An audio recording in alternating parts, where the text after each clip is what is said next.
Oh, ẹ káàsán, ẹ káàárọ̀, ẹ kúrọ̀lẹ́, gbogbo ibikíbi tí a bá wà. Hmm, Orúkọ mi náà ni Dòtíà Olúwaníṣọlá. Báwo ni iṣẹ́ lọ́dọ̀ everybody wà? Mo jáde ní ìrọ̀lẹ́ yìí, but today is 29. Mo jáde ní ìrọ̀lẹ́ yìí torí àwọn èèyàn ń béèrè. Àwọn kan níbi the last video, let me just talk about the last video first. Last video tí mo ṣe, àwọn kan ń bú mi. Wọ́n ní wọ́n ti send voice note sí mi gan ní WhatsApp. Báwo lẹ ṣe máa ní tí ó bá ti rẹ̀ àwọn káwọn máa lọ sílé. Mo sọ nínú fídíò yẹn, mo ní ẹ má miss quote mi rárá. Mi sọ pé kẹ́ má lọ sílé, but ìgbà tẹ́ sign contract 2 years contract lẹ sign. Ẹ fẹ́ lò 2 years yín, ẹ dẹ̀ fẹ́ lọ sílé, ẹ tún lo agídí pẹ̀lú àwọn ọ̀gá yín, which is not done. But mi ní anything láti sọ. Ìgbà tẹ́ ti bú mi, mi ò ní anything láti sọ. Èmi kọ́ ni employee yín, so kìí ṣe owó mi ni mo fi gbé yín wọlé. I was just saying my own. Torí ìrọ̀rùn gi òun ni ìrọ̀rùn ẹyẹ. Nǹkan tó máa wúlò fún yín òun lèmi sọ. Mi ò mọ̀ bóyá mo jẹ̀bi níbi ibẹ̀ yẹn. So torí nǹkan tí mo fi jáde ní ìrọ̀lẹ́ yìí ni pé there are some people tó ń sọ pé tó máa ti parí, bóyá àwọn tó ti parí iṣẹ́ wọn ní Oman, Saudi and Lebanon, tó ti parí 2 years contract wọn, they are willing to come to UAE, but mo mọ̀ bí UAE ṣe rí o. Mo fẹ́ fún yín ní díẹ̀, just the tip from it. Torí àwọn agent tí máa rí agent mi máa fi síbi status ẹ̀, either WhatsApp or Facebook, anywhere tó máa ní iṣẹ́ wà, job opportunity ní UAE. Tó bá ti dé UAE, tó bá ti ń ṣiṣẹ́, your salary is 700,000. Wàláì tàláì small bill like this. Irọ́ ni. 7 sì ń gbá irọ́ ni. Wọ́n á ní 700,000. Àwọn máa bá yín ṣe visa ní 800. Pé 3 months lẹ máa gbé wọlé. Ọ̀gá yín tó bá ti gbà yín, ó máa bá yín ṣe 2 years. Ẹlòmíì máa ní direct employ. My sister, my brother, it's a big lie. They are after what they want collected from you. All these agents will not tell you the truth. Let me tell you the facts. Torí pé ìwọ tí tó bá fẹ́ wá sí UAE, my own little advice on you, if you intend to come to UAE, mo advise yín pé do your 2 years residence kó tó wá sí UAE. Torí àwọn agent yín ò ní sọ fún yín pé 3 months àwọn fẹ́ ṣe fún yín, tẹ́ bá gbé wọlé ẹ lè má ríṣẹ́ after that 3 months. Tẹ́ bá ríṣẹ́ after that 3 months, ẹni tó bá náwó tó bá fẹ́ lọ ṣe visa change, I think visa change is 2008. That is 280,000 ní visa change. So tó bá ṣe visa change yẹn máa gbé ẹ fún 3 months again. Tó bá tún ríṣẹ́ after that 3 months, make it 6 months, tó bá tún ṣe visa change. Tí ò bá wá ní owó tí ò fi ṣe visa change, UAE ò dẹ̀ ní mo náà nú o. Ojú àánú UAE ti fọ́. Ẹ má yẹn parọ́ fún yín. UAE ò gbádùn. Overstay a day is 25 dirham. That is 2,500 ní Nigerian money. 2,500. Ẹ wá calculate di ọjọ́ tí ẹ máa fi tó máa rí owó pé ẹ fẹ́ ṣe resident. Then tẹ́ bá tún wá fẹ́ ṣe resident yẹn, wọ́n máa gba owó overstay lọ́wọ́ yín. Wọ́n máa gba owó overstay. Bóyá owó bàtẹ́ bá fẹ́ ṣe gbogbo ẹ̀ sí tẹ́ wá pé okay pé mo fẹ́ lọlé, ní ráyè lọlé títí dìgbà tí ẹ fi máa rí resident yín ṣe. So tẹ́ bá ti wá rí owó pé okay mo fẹ́ ṣe overstay mi, bóyá obìnrin ni, yes, ẹ lè rí pé ẹ lè rí ẹni tó fẹ́ bá yín ṣe visa, tó fẹ́ bá yín ṣe wife visa. I think ẹ ṣáà máa rìn nípa owó wife visa yẹn. Ẹ fẹ́ ṣe wife visa tó máa gbé yín sí abẹ́ ọkùnrin kan, tó máa ní ọkùnrin yẹn ní ọkọ yín. Tẹ́ bá wá calculate pẹ̀lú owó overstay tẹ́ fẹ́ san, owó yẹn lọ sí 2 million Nigerian money. That is 20,000 dirham. 20,000 dirham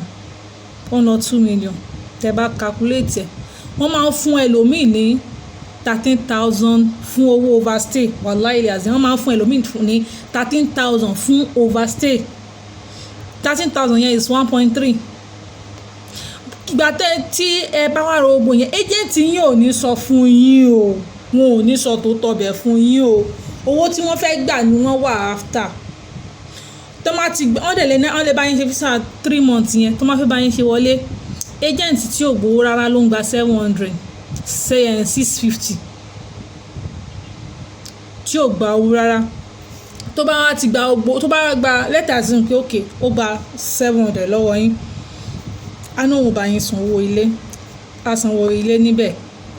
á náà owó ilé 500 that is 50,000 á dẹ̀ ní òun á gba owó iṣẹ́ that is 100,000 that is 1,000 dirham tó wá gbà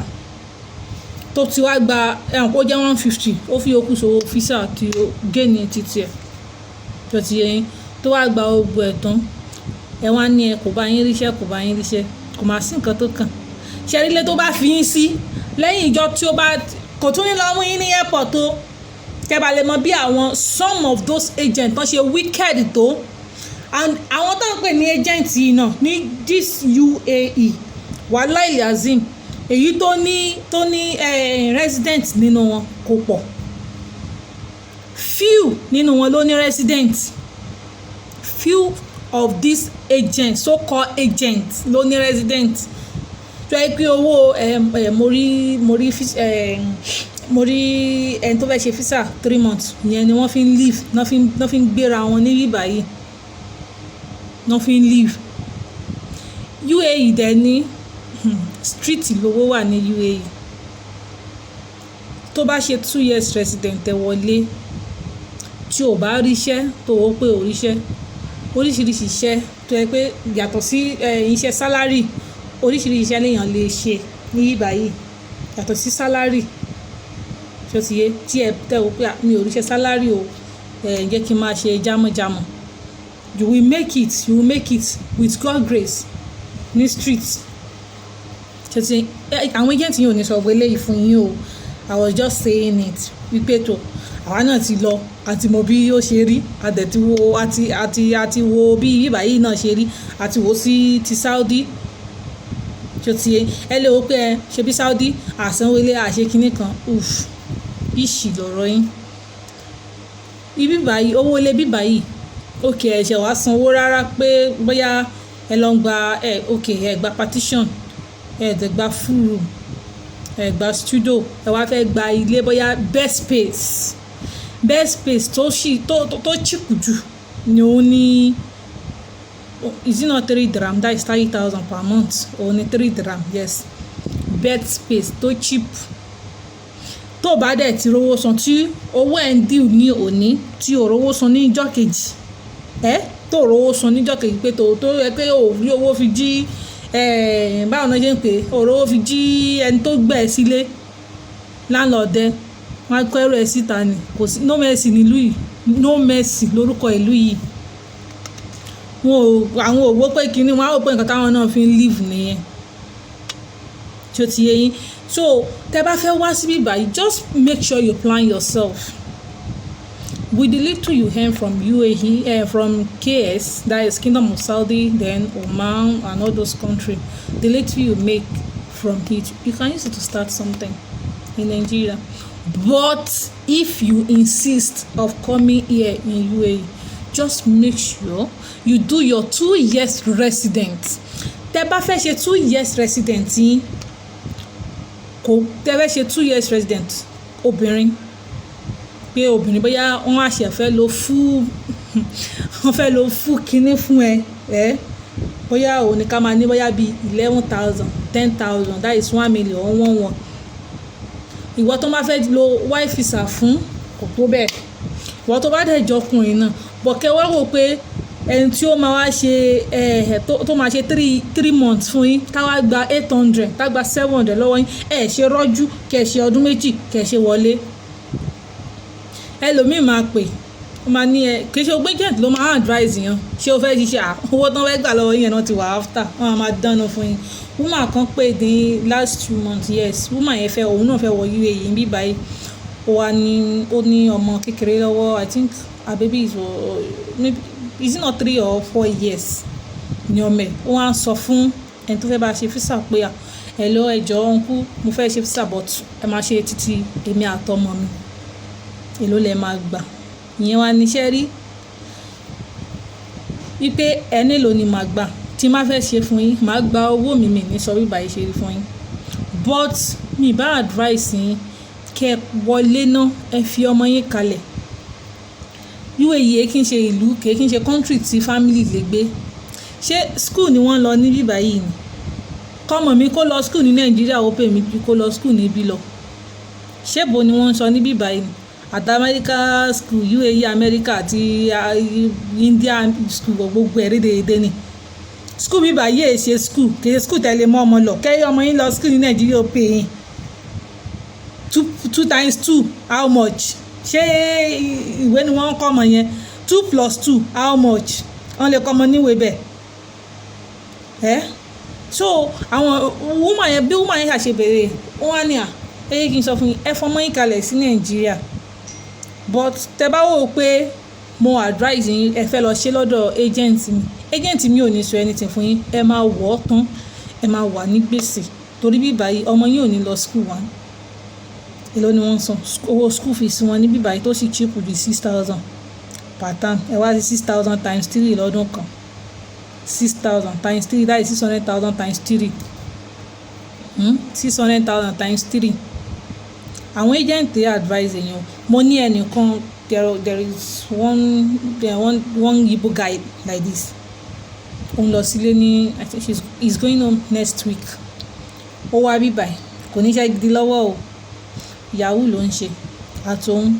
àtìyàwó ẹ̀ àtọmọ báyìí. Ó gbọ́mọ wá, ó gbéyàwó wá, kò ní iṣẹ́ gidi nǹkan lọ. Gbèsè tó wà lọ́rùn ẹ̀ ó lé báyìí. UAE dẹ̀ dájú.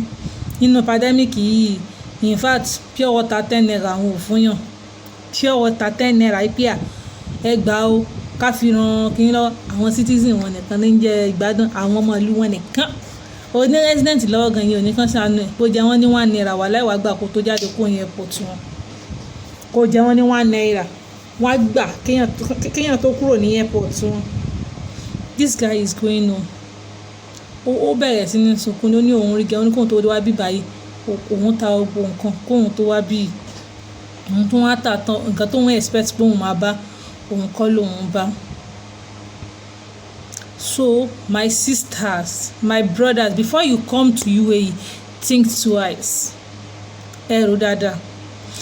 Ẹlòmíì lè wá tó yóò pé bí báyìí ò ní sàn òun kó sàn. Ẹlòmíì lè wá kó wò pé bí báyìí ó máa sàn kó má sàn. Nínú àwọn sisters wàyí ta ní wọ́n ń ṣe Orosco. There are a lot of Orosco here. Àwọn ọmọ Nàìjíríà tẹ máa rí wọn, Orosco gidi iṣẹ́ tó ń ṣe nìyẹn, wọn ò dẹ̀ fi bò.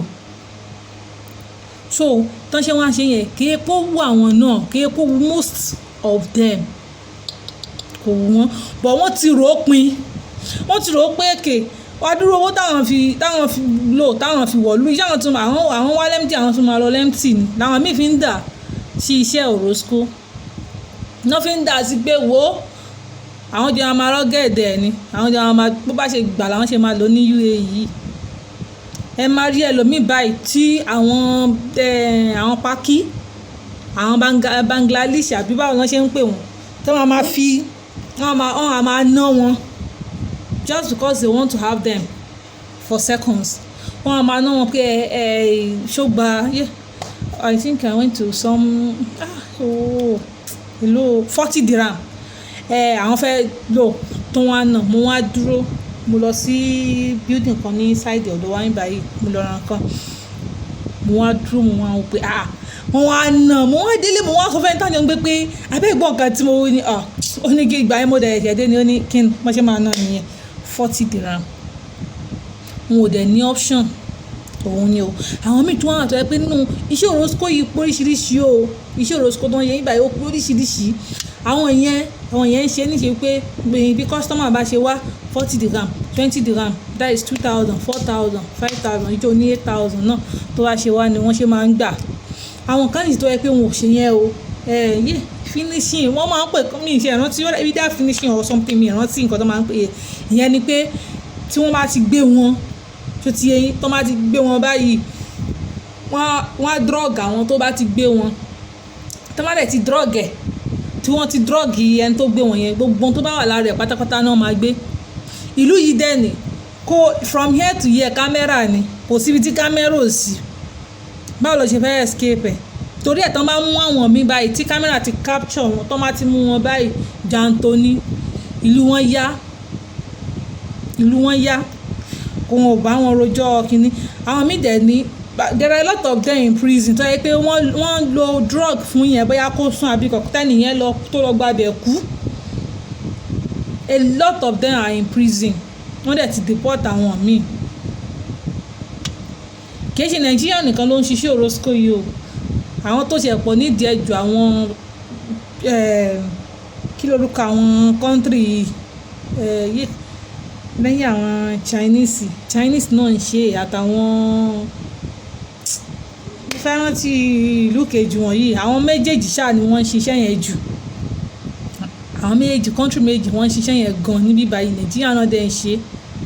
àwọn other nationality náà ń ṣe but àwọn tó ṣì pọ̀ jù àwọn kọ́ńtírì mẹ́tẹ̀ẹ̀ta yìí ni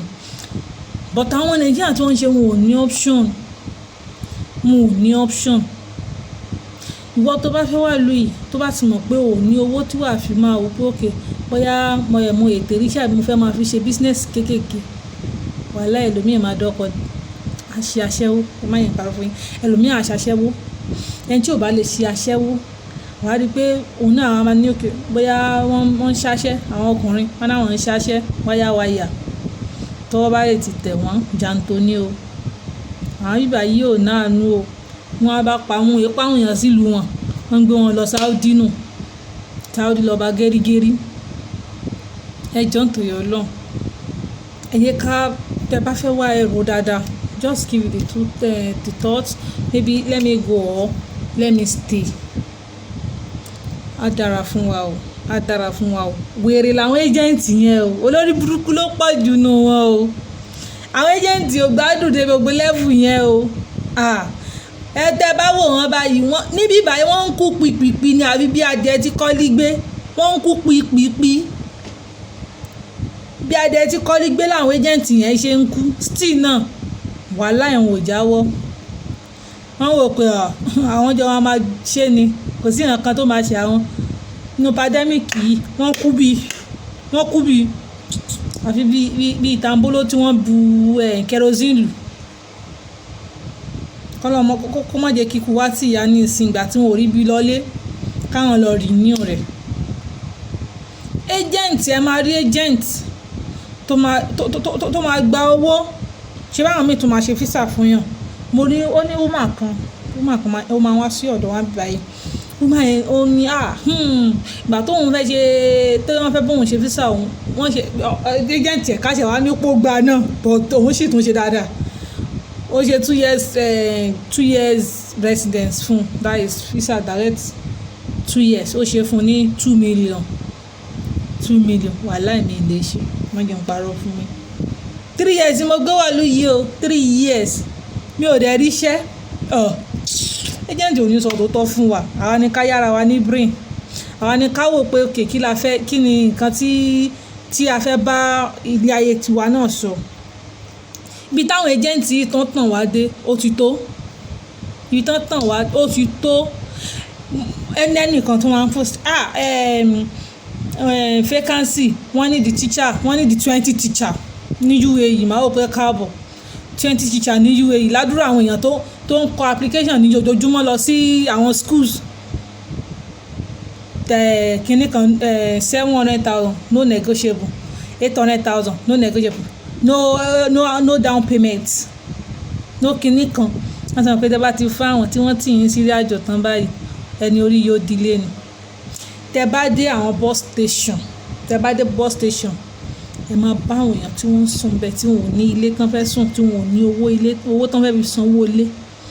ẹlòmíì àti fi omi lásán 1 dram omi 1 dram pàlátà 1 dram tó máa jẹ tó máa mú wàláì kò ní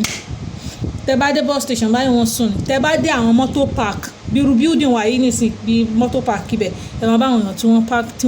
wọ́n tẹ́ni síbẹ̀ tí wọ́n sùn ibẹ̀ ni wọ́n ń sùn wọ́n máa kó ẹrù wọn síbẹ̀ tílẹ̀ bá tó ti ń mọ́ báyìí ẹlòmíì ò tí wẹ̀ for the past last month láti last month ẹlòmíì ò tí fi omi kanra báyìí tílẹ̀ bá ti sú ó sùn nù kò sí bíbó ló ti fẹ́ rómi ẹ̀ kìí ṣe bíi nàìjíríà tó yẹ pé èèyàn lè rìn you can walk from here to here pé wàá rí omi níbo ibi yìí wọn ò gbádùn bí pandemic ṣe wà yìí ó sanwó omi gan wàá kàn rí pé wọ́n já omi rẹ ni òní wàá ṣí táàpù báyìí kó omi ò yọ so ìbò ló ti fẹ́ rómi àbí ara bottle water mélòó ló fẹ́ rà bottle water one dirham 50 feet mélòó ló fẹ́ rà tó máa fi wẹ̀ báwo ló yìí fẹ́ ṣe ẹlòmíì tó kàn wò pé kèjé kóun sáré ẹlòmíì máa lọ sí bóyá bí tán ti máa ń ta oúnjẹ ó ní àwọn nationalities kọ̀ọ̀kan tó yẹ pé wọ́n máa ń ta oúnjẹ nínú building bẹ̀ láti lọ lo wifi tó bá ti lò látàárọ̀ dalẹ́ tó tún lọ bí tó tún sùn nìyẹn tó bá tún ti di àárọ̀ báyìí wá tún jáde kéé pé wọn fẹ́ ṣiṣẹ́ gbogbo àwọn tó ń sùn kiri wọn ò rí iṣẹ́ ni ẹlòmíì tí ó bá tún wá rí iṣẹ́ tán tó bá rí iṣẹ́ ẹlòmíì lè rí iṣẹ́ kọ́ ẹ pé 3 months ló gbé wọlé ó wá rí iṣẹ́ àwọn èèyàn wá sọ fún àwọn máa fún ní wọ́n máa ṣe visa fún wọ́n máa ṣe 2 years visa fún ní company yẹn máa ṣe visa fún tí company bá náà máa ṣe visa wọ́n náà máa fún ní bóyá bíi 1,000 to 1,000 tí wọ́n ń fún ṣó ti yẹ company yẹn tí wọ́n ti jọ agree pé àwọn máa ṣe nǹkan báyìí wọ́n wá ṣe fún ẹ sọ fún wọn wá ṣe visa fún ó ní bọ̀dá kan tó máa wá sùn sọ́dọ̀ wa ń bí báyìí tó bá ti dàárọ̀ bọ̀dá yẹn máa jí ó máa lọ tó bá tún ti di ní alẹ́ á tún wá sùn tó ti ibi tó ti ń ṣiṣẹ́ owó 8 months ni wọ́n ń jẹ 8 months ó dẹ̀ ti parí 2 years contract ó ti parí 2 years contract ọ̀dọ̀ wọn ṣe visa fún tó ti gbà tó fún ó ti yẹ kó máa lọ sí nàìjíríà owó 8 months wọ́n jẹ́ tí wọ́n fún báwo ló ti fẹ́ ṣe kíní ẹ̀dẹ̀ ti kàlás resident ẹ̀ ti kàlás gbà tó ti kàlás tí ò bá fi lé tí wọ́n bá fi renew rẹ̀ tí ọ̀gá ò dẹ̀ cancel ẹ̀ orí company ní overstay máa wà but tọ́gẹ̀ bá fi lè lọ cancel ẹ̀ lẹ́yìn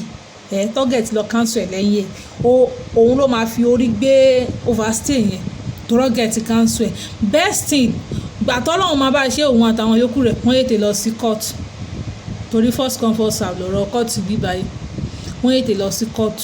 wọ́n lọ report ní court case wọn ti wà ní court báyìí ọ̀gá àwọn ò lè cancel wọn lẹ́yìn wọn láì jẹ́ pé wọ́n wà níbẹ̀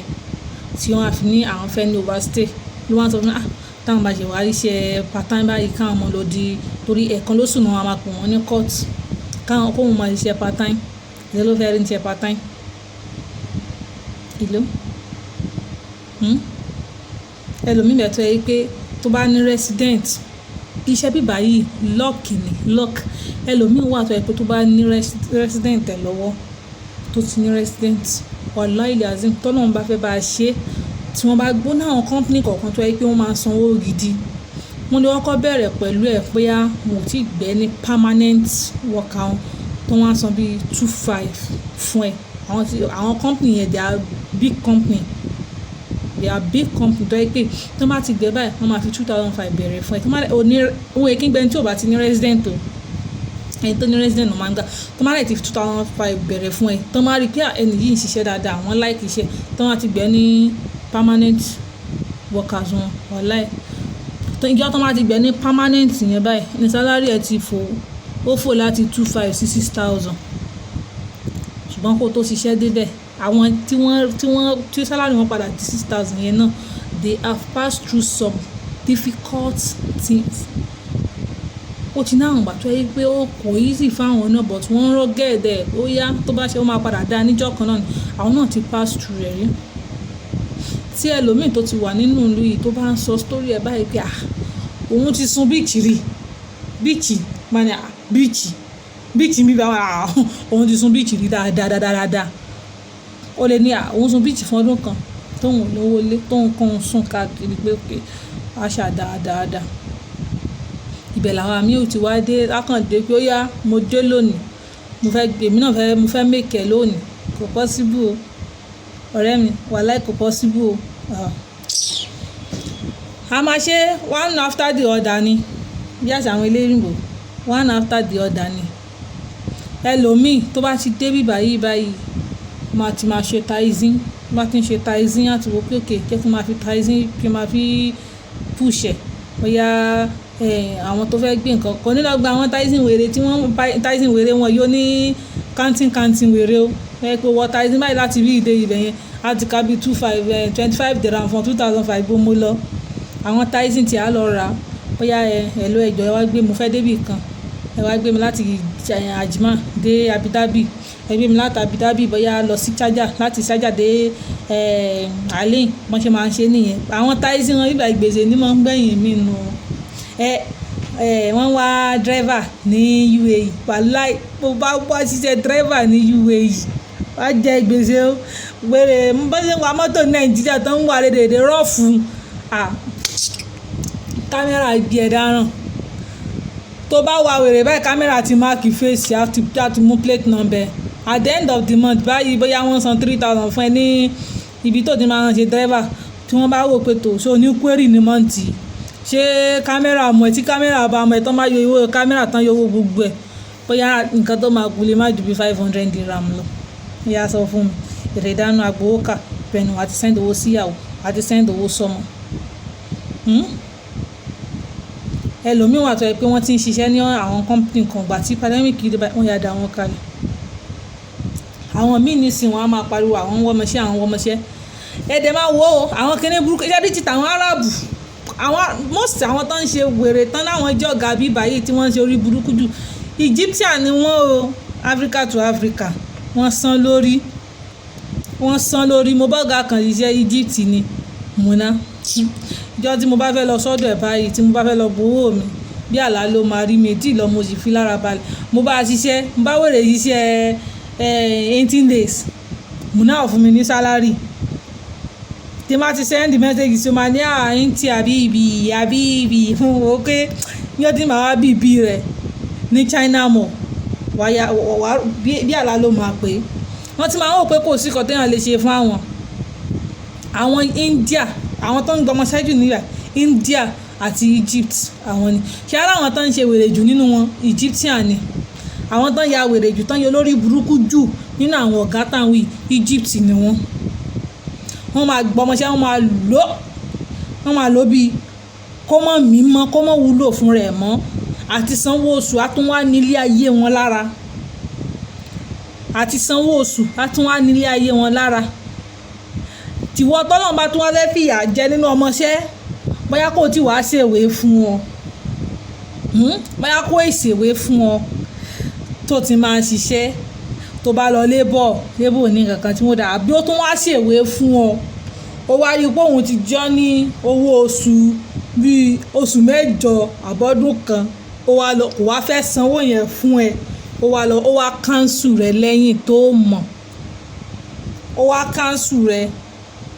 ó wá lọ ń bọ̀ òun disturb ẹ pé kó bá mú ẹ òun pariwo òun ṣe ogbẹ fún wàhálà tó bá lọ lébọ̀ a lọ sọ fún wọn ni pé ọmọ sí òun yẹn mo ti sá lọ láti àtijọ́ tó ti jẹ́ lówó yẹn láti ní ó ti sá lọ ó ní àójú òun lówó ti sá lọ láti bí oṣù 10 tóun ò ti rí ló ti gbówó òun sá lọ lòun fi káńsù rẹ̀ ó sọ ti nu o ìyànà méjì nu o ìyànà méjì sì jókòó so you have to be wise when you are in UAE you have to be wise these people are mad they are nothing but goats our employee are goats they are nothing àmàrà wọn mi ní ìbáyìí wọ́n pé wọ́n mi lè fi ṣe aṣáwó jàre ṣé o mo fẹ́ máa ṣe o kí n máa ṣe part time wàá print ìwé ẹ lè print ìwé tẹ bá print ìwé a máa há kiri a máa há tó wà mo ń ṣe cleaning o mo ń ṣe part time cleaning ẹ máa há ẹ máa kọ Arabic ẹ máa kọ English ẹ máa há kiri mo ń ṣe part time cleaning ṣó ti yẹ yín ẹ máa ṣe part time báyìí ẹ máa gbowó yín ẹ máa gbà ẹ ń ṣiṣẹ́ ẹ ń ṣe tán báyìí 1 hour 2 hours ẹ máa gbowó yín kò ní sí kọ́gà kan jẹ yín lówó ẹgbùwò yín dáadáa lókè yín. Pọ̀tùwọ́ tó bá ti ẹni téèyàn bá ti réyàn bá là ọlẹ̀ yá. Téèyàn bá tètè rí èèyàn fi ọ̀nà hàn yàn ní UAE àti sọ̀sídìí máa ń le o, ẹ má yẹn ń parọ́ fún yín, àti sọ̀sídìí máa ń le gan láti téèyàn bá tètè rí èèyàn fi ọ̀nà hàn yàn àti sọ̀sídìí máa ń le.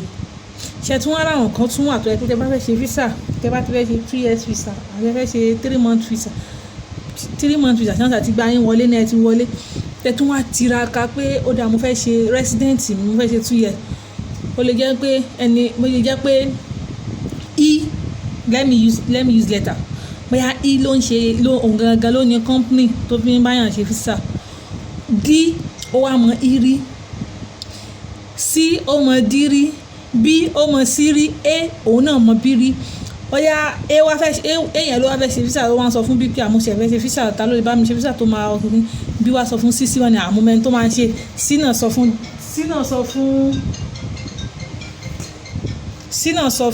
E tí ó ti fún ọmọ ẹni tó máa ṣe wọ́n ṣe gbá gbogbo wọn tí wọ́n ń ṣe kinní yẹn tí ó ti gbogbo wọn tí wọ́n ń ṣe kinní yẹn ó máa ní commission tí oníkálukú wọn máa gbà ní ẹyọ kọ̀ọ̀kan, commission tó oníkálukú máa gbà ní ẹyọ kọ̀ọ̀kan wọ́n ní tí ó ti yẹ. So owó yẹn bóyá ó yẹ kó jẹ́ bíi bóyá for example yẹ kó yẹn jẹ́ bíi 5,000, ó yẹ kó yẹn jẹ́ bíi 5,000, but ẹ wo àti ibi tán ti gbé ó ti ju pé eléyìí máa gbà eléyìí máa gbà eléyìí náà máa gbà gbogbo wọn pátápátá wọ́n máa gbà. So owó yẹn á wá pọ̀, owó yẹn á wá pọ̀. So best thing ni pé tẹ́ bá fẹ́ ṣe visa yín ẹ farabalẹ̀, ẹ wá olóòótọ́ yàn, ẹ wo company tó lè bá yín ṣe. There are a lot of company tó yẹ pé olóòótọ́ ni wọ́n tó máa bá yín ṣe visa yín láì ní issue. tó ti id card yín wá fún yín tí ò ní sí wàhálà. But ẹlòmíì ẹ̀ máa ṣe resident lọ́wọ́ ẹ̀ gan báyìí tó bá tún fẹ́ bá yín open báǹkì, kò í ṣe pé mo open báǹkì bíi Nàìjíríà gbogbo nǹkan bí báyìí ló ní rules and regulation tí wọ́n dẹ̀ ń follow rẹ̀. tó bá tún fẹ́ bá yín open báǹkì tẹ́lómi bá yín ṣe visa fún tó fẹ́ bá yín open báǹkì ó lè ní kẹ́ mú 5,000 wá, that is 500,000 recover sí báǹkì. ó lè ní kẹ́ mú 500 dirham wá, ó depend bó bá ṣe ń gbá lórí wọn sí. ẹlòmíì á dẹ̀ bá yín ṣe á bá yín ṣì kò ní gbowó kankan lọ́wọ́ yín. ó lè ṣẹlẹ̀ nìyẹn. Ọlọ́run ò ní jẹ́ ká ṣìnà jẹ̀túgbọ́ ẹ̀jọ̀ ń torí Ọlọ́run. mo fẹ́ ká wọ̀ kẹ́ tó wá sílùú yìí, just think about it before you come. Can you bear it? ṣe lè bear ìṣòro tó bá wà níbẹ̀? Ọlọ́run ò ní jẹ́ ká rí ìṣòro bọ̀ ṣe lè bear rẹ̀. àwọn tá a ní ń sùn tà yìí, àwọn fámìlì wọn ní Nàìjíríà wọ́n ní báwọn yẹn àwọn ọmọ mi wà ní abroad láì mọ̀ pé broadu ni wọ́n wà o, broadu gidi ni wọ́n wà kì í ṣe abroad torí ìyà tó ń jẹ most of us wà níbí báyìí is unbearable. àtúnlé sọ síta àkàngbá kádàrá náà kì í ṣe gbogbo ẹni tíyàn ra sọ lára rẹ̀ òun ló dẹ̀ máa rẹ́ lómi báyìí tó máa post status rẹ̀ tẹ́ máa wo picture ẹ̀ máa wo ẹ̀wẹ̀ ni bó ṣe ń gbádùn. irọ́ ni o, ìwọ kan súnmọ́ pẹ́rẹ́ súnmọ́ kó owó tí wọ́n aṣọ kan lè yàn lá o tó ti ń tó dress as in well dress torí pé ẹni yìí mo mà like bó ṣe kínní ibẹ̀ yẹn kódà ibẹ̀ yẹn gbé. irọ́ ni o kò gbé o, aṣọ ló fi ń ṣe kínní, kò fẹ́ bara rẹ̀ nínú jẹ́ ni o, no condition ni o, kò fẹ́ bara rẹ̀ nínú jẹ́ no matter condition. fẹ́yìn ẹ̀ làwọn èèyàn ń ṣe níbí báyìí, fẹ́yìn ẹ̀ gidi ni, kò fẹ́ bara rẹ̀ nínú jẹ́ ló fi ń ṣe. ṣó ti yẹ yín ẹjọ́ ń tìyọ̀ Ọlọ́run ẹ̀yẹ ká rò dáadáa o, ẹ̀yẹ ká rò dáadáa o. kó má yẹ pé bóyá owó téèyàn wá fi sílé pé tó bá ṣe ẹ̀dí Nàìjíríà bóyá òun mọ̀ tó wá náà. ọ̀dà kan ẹ̀ṣẹ̀ lọ́lé ní ọ̀dọ̀ wọn bí náà ló dé sí, bẹ́ẹ̀ ẹ̀ṣẹ̀ lọ́lé ní last week, is it on the 18th of this month? bọ̀dá yẹn lọ́lé, bọ̀dá yẹn ń sun ẹkún ni, ó ń sun ẹkún. títí àwọn tó ń bá ṣiṣẹ́ wọn ò ṣe resident fún,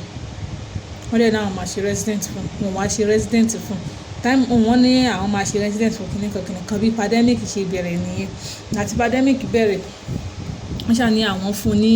wọ́n fún everybody di December 31st yes àti fún December 31st àwọn yẹn ìgbà tó yá eré UAE tún lago wọ́n náà di August kìíní kan August something ṣá ìgbà tó yá orí wọn tún burú wọ́n tún náà di ṣìkìní bọ̀dá yẹn wá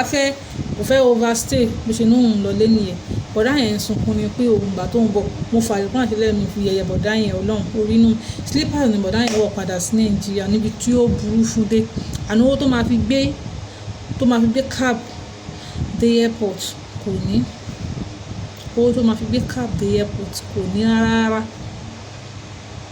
kẹtìbọ́ bọ̀dá yẹn wọn tóun bá délé òun máa lọ ta lé òun wọn á fi bẹ̀rẹ̀ new life ní Nàìjíríà ẹ dákun ìdáná agbowó kà wà láìtàláì tí tèmi ò ní bàjẹ́ o tí yín ò ní bàjẹ́ o tó bá ṣe rí gbogbo ayọ̀ a máa rọ́gẹ̀dẹ̀ ni nínú kódàkódà náà ló ti máa dáa fún wa a máa lò àlùyọ láìṣe Ọlọ́run ẹjọ́ nítorí Ọlọ́run ẹni tó bá dẹ̀ tún fẹ́ bú mi I'm ready to receive your insult you can still insult me and before I go mo ń ṣe local money transfer when you first send owó you are in UAE you are in Oman US KS or Lebanon mo máa ń send owó sí Nàìjíríà tí kò ní já owó yín you receive what you send mi ní já owó yín instead ẹ máa fi lọ lo Western Union or MoneyGram àwọn yẹn ń já owó so torí ẹ̀ mo máa bá àwọn èèyàn send owó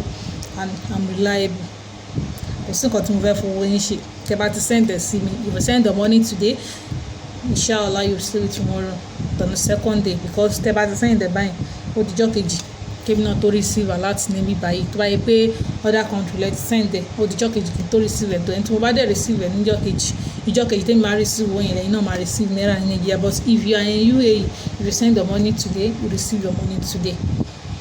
so thanks so much really love you thanks so much I love you all.